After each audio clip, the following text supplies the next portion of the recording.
오늘 함께 나눌 하나님 말씀은 고린도전서 10장 14절부터 22절까지 말씀입니다. 제가 가진 성경으로는 신약성경 276쪽입니다.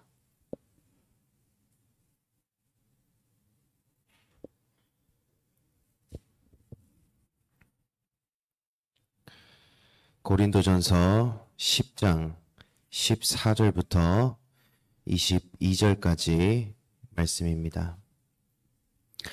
한 절씩 교독하도록 하겠습니다. 그런즉 내 사랑하는 자들아 우상 숭배하는 일을 피하라.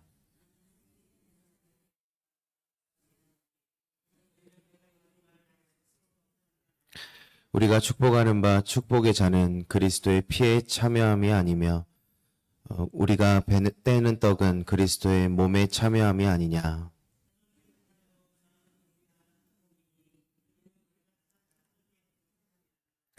육신을 따라 난 이스라엘을 보라. 제물을 먹는 자들이 제단에 참여하는 자들이 아니냐.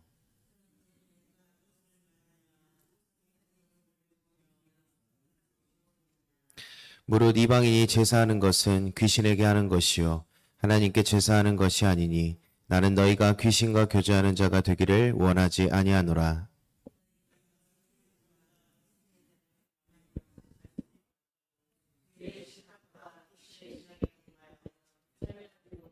함께 읽겠습니다. 그러면 우리가 주를 노하시게 하겠느냐? 우리가 주보다 강한 자냐? 아멘.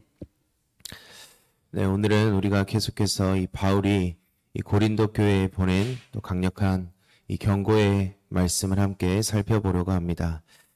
당시 고린도 교회에는 수많은 문제들이 있었습니다. 그런데 그 중에 하나가 이 우상의 제물에 참여하는 문제로 좀 많은 혼란이 있었습니다. 그래서 바울은 이 문제를 단지 어떠한 그들의 문화나 양심의 문제로 보지 않습니다. 이 우상을 숭배하는 그것, 우상의 제물을 먹는 그것들은 이 정체성의 문제고 또 영적 연합의 문제이며 하나님의 언약을 지키느냐 또 깨뜨리느냐의 중대한 문제입니다. 오늘 본문에서는 이 두 개의 식탁이 등장을 합니다. 우리가 생각했을 때 이 식탁 교제, 이것은 단순하게 우리가 밥을 먹고 음식만 나누는 자리가 아닙니다. 이 식탁은 교제의 자리고 또 정체성을 나누는 자리고 또한 소속을 나타내는 자리가 되기도 합니다.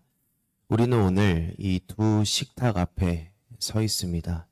하나는 주님의 식탁이고 또 하나는 귀신의 식탁입니다. 우리는 과연 누구와 함께 먹고 마시고 있는지 말씀을 통해서 한번 나누도록 하겠습니다. 먼저 본문 14절 한번 보겠습니다. 그런즉 내 사랑하는 자들아 우상 숭배하는 일을 피하라. 바울의 이 말씀은 처음에 시작을 내 사랑하는 자들아 라고 부드럽게 시작하지만 매우 강한 어조로 이루어져 있습니다. 이 피하라 라는 단어는 원문의 의미를 살펴보면 단순히 조심해라, 멀리해라 이 정도의 의미가 아닙니다. 이 의미는 너희가 적극적으로 도망치라는 의미입니다. 마치 이 창세기 39장에서 요셉이 이 보디발의 아내로부터 유혹을 받을 때 그 자리를 급히 떠났던 것처럼 우상 숭배하는 일들을 적극적으로 멀리하라는 것입니다. 그렇다면 바울이 왜 이렇게 강한 어조로 이야기를 하고 있을까요? 그 이유는 이 우상 숭배라는 것이 단순한 외적인 행동이나 문화의 문제 이것뿐만 아니라 하나님과의 언약을 깨트리는 영적인 간음이 되기 때문입니다. 하나님께서는 자기 백성들이 마음을 나누는 것을 용납하지 않으십니다. 왜냐하면 우리 하나님께서는 질투하시는 분이심을 우리가 기억해야 합니다. 출애굽기 20장 5절 말씀입니다. 너는 그것들에게 절하지 말며 그것들을 섬기지 말라. 나 여호와 너의 하나님은 질투하는 하나님이죠. 여기서 말하고 있는 하나님의 질투하심, 이것은 우리가 인간적인 관계, 어떤 연인의 질투, 집착 이런 감정이 아닙니다.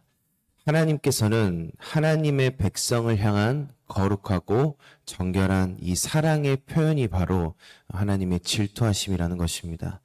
그래서 바울이 14절에 뭐라고 말합니까? 사랑하는 자들아, 하나님께서 너희를 사랑하고 있는데 너희 지금 뭐 하고 있는 거야? 우상 숭배에서 빨리 도망쳐라. 이것은 믿음의 선택이고 또한 생명의 선택이 되는 것입니다. 그런데 오늘 우리가 본문 말씀을 읽으면서 한 가지 의아한 부분이 있습니다. 이 바울이 고린도전서 8장에서 보면은 우상의 제물을 먹는 것에 대해서 언급을 합니다. 그러면서 바울이 뭐라고 말하냐면 이 우상의 제물을 먹는 것 그거 아무것도 아니다. 먹어도 된다. 괜찮다.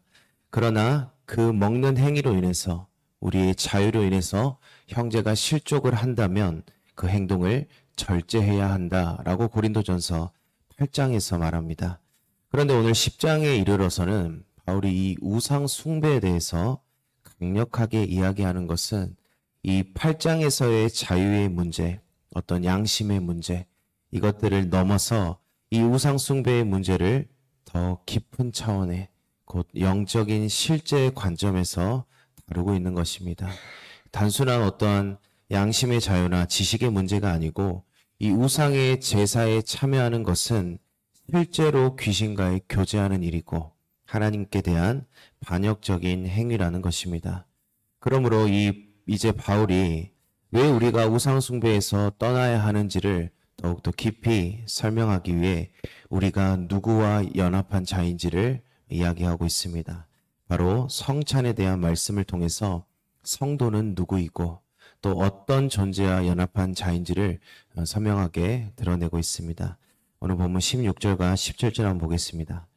우리가 축복하는 바 축복의 자는 그리스도의 피에 참여함이 아니며 우리가 떼는 떡은 그리스도의 몸에 참여함이 아니냐. 떡이 하나요 많은 우리가 한 몸이니 이는 우리가 다 한 떡에 참여함이라. 이 말씀 속에서 바울은 지금 성찬의 본질에 대해서 이야기합니다. 단지 이 떡과 포도주를 나누는 것 그뿐만 아니라 그리스도의 피와 또 몸에 참여하는 것이라고 말합니다. 여기서 말하는 이 참여하고 있다. 이 참여함은 코이노니아라는 단어를 사용하는데 단순한 어떤 상징적인 동참 이것을 넘어서서 실제적인 영적인 연합과 또 친밀한 교제를 의미합니다. 요한복음 6장 56절의 말씀입니다. 내 살을 먹고 내 피를 마시는 자는 내 안에 거하고 나도 그 안에 거하나니. 이 사도 바울은 지금 우리에게 말하고 있습니다. 성찬은 그리스도 안에 거함을 선포하고 또 그리스도의 실제함을 경험하는 자리를 지금 바울이 성찬을 통해서 이야기하고 있는 것입니다. 또한 17절 말씀은 또 우리에게 중요한 진리를 보여줍니다. 우리가 다 한 떡에 참여함으로 한 몸이 되었다라는 것입니다. 성찬은 하나님과의 연합을 나타낼 뿐 아니라 성도들 간의 연합도 표현하고 있는 것입니다. 그런데 바울이 여기서 멈추질 않습니다. 이는 이제 바울이 이 고귀한 성찬과 정반대되는 이 실상을 폭로하고 있습니다. 바로 우상의 제물의 식탁입니다. 그 식탁은 단순히 우상에게 바쳐진 그 제물을 먹는 자리를 넘어서서 귀신과 교제하는 자리라는 이 진실을 바울은 선포하고 있습니다. 본문 18절부터 20절 말씀에서 보면 바울은 여기서 구약의 제사를 예로 듭니다. 제물에 참여한다라는 것은 곧 그 제사의 그 대상과 영적인 교제를 의미한다라는 것입니다. 이스라엘 백성이 성막에서 제사를 드릴 때 단순히 고기를 먹은 것이 아닙니다.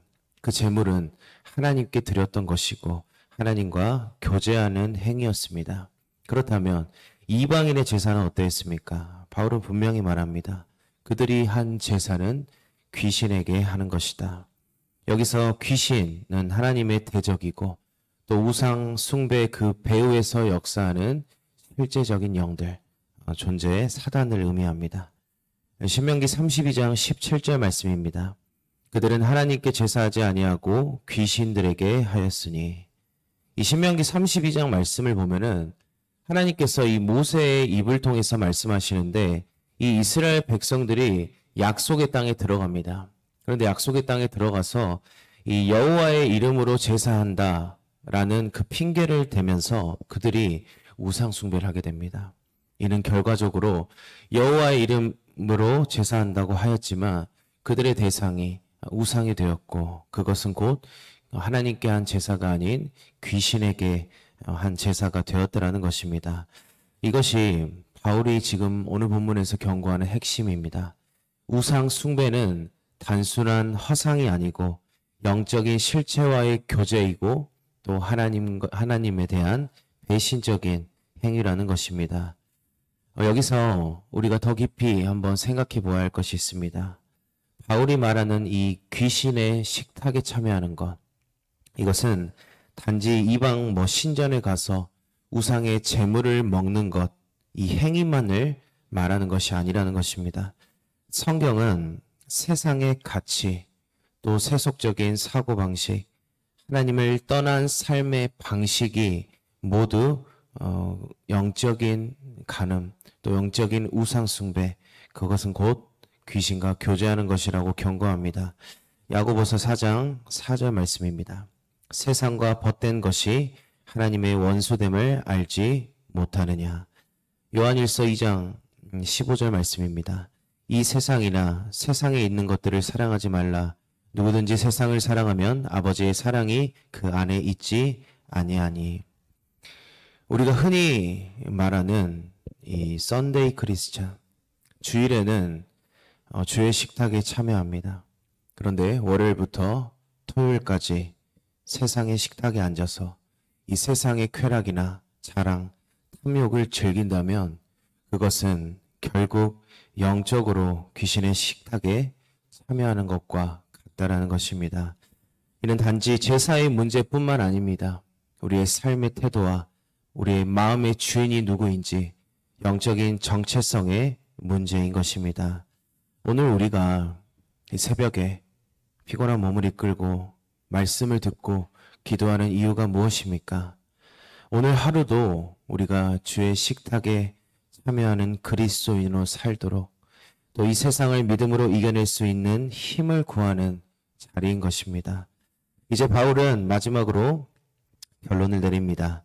주님의 식탁과 귀신의 식탁을 동시에 참여하는 것은 하나님을 모욕하는 행위고 하나님의 질투를 자극하는 죄라고 선언합니다. 이제 마지막 21절과 22절 말씀 한번 보겠습니다. 너희가 주의 잔과 귀신의 잔을 겸하여 마시지 못하고 주의 식탁과 귀신의 식탁에 겸하여 참여하지 못하리라. 그러면 우리가 주를 노여워하게 하겠느냐? 우리가 주보다 강한 자냐? 성전에서 제사를 참여하고 하나님께 예배하는 자가 어떻게 귀신의 잔을 함께 마실 수 있겠습니까? 이것은 하나님을 분노하게 하는 것입니다. 여기서 바울은 하나님을 노하게 한다라고 표현합니다. 이 말은 이 구약에서 하나님의 심판을 불러온 죄들, 즉 우상 숭배, 또 언약의 배신, 또 백성들의 패역함, 이런 상황에서 자주 사용된 표현입니다. 절대 두 주인을 섬길 수는 없다라는 것입니다. 그리스도 안에 있는 자라면, 또 주님의 식탁에 참여하는 자라면 오직 우리의 마음의 속의 주인이 되신 분은 오직 예수님 한 분뿐이라는 것입니다. 우리는 누구와 교제하고 누구의 식탁에 앉을 것인지 분명히 해야 합니다. 하나님께서는 온전히 하나님께 속한 하나님의 백성을 원하십니다. 이사야서 41장 1절 하반절에 하나님께서는 우리에게 말씀하십니다. 내가 너를 구속하였고 내가 너를 지명하여 불렀나니 너는 내 것이라. 오늘 우리는 두 식탁 사이에 서 있습니다. 하나는 그리스도의 피와 몸이 있는 생명의 식탁입니다. 또 하나는 세상이 주는 달콤해 보이지만 멸망과 귀신을 향한 귀신의 식탁입니다. 이 두 식탁은요, 결코 함께 할 수 없습니다. 겸할 수가 없습니다. 우리는 주일에만, 주일 예배 때만, 성찬을 받을 때만 주의 식탁에 앉아 있는 것이 아닙니다. 우리의 일상 전체가 하나님 앞에서의 영적인 식탁이 되는 것입니다. 우리가 어떤 말을 하고 무엇을 추구하고 누구와 마음을 나누고 있는 것이 곧 우리가 어느 식탁에 앉아 있는지를 말해주고 있습니다. 성찬에 참여한 우리는 이제 우리의 삶 전체가 하나님의 식탁에 속한 자답게 살아야 합니다. 마음으로, 말과 행동으로 우리는 하나님께 속한 자임을 증거해야 합니다. 질투하는 하나님, 하나님의 질투는 우리를 향한 깊은 사랑의 표현이십니다. 사랑이 없고 관심이 없으면 그것은 무관심입니다. 마음대로 살도록 놔둘 수 있습니다. 그 하나님의 사랑 앞에서 우린 다시금 결단했으면 좋겠습니다. 어떠한 상황 속에서도 나는 주님의 식탁을 선택하겠습니다. 이 고백이 우리의 삶 가운데 풍성이 넘치는 우리 모두가 되기를 소망합니다. 네, 기도하겠습니다. 하나님 아버지, 은혜와 사랑을 감사합니다. 오늘 말씀을 통해서 또한 우리의 삶을 돌아보게 하시니 감사합니다. 오늘 하는 말씀과 같이 우리가 두 식탁 사이에서 주님의 식탁을 선택하게 하시고 세상의 욕심과 우상에서 떠나 그리스도와 온전한 교제 안에 살도록 주님 함께하여 주시옵소서. 우리의 말과 생각과 삶 전체가 주님께 속했음을 드러내게 하시고 늘 주님과 온전한 교제를 통해서 하나님께 영광 돌리는 우리의 삶이 되도록 주님 우리를 인도하여 주시옵소서. 정영만 안수 집사님, 최교 안수 집사님, 1차 먼저 예물 드립니다.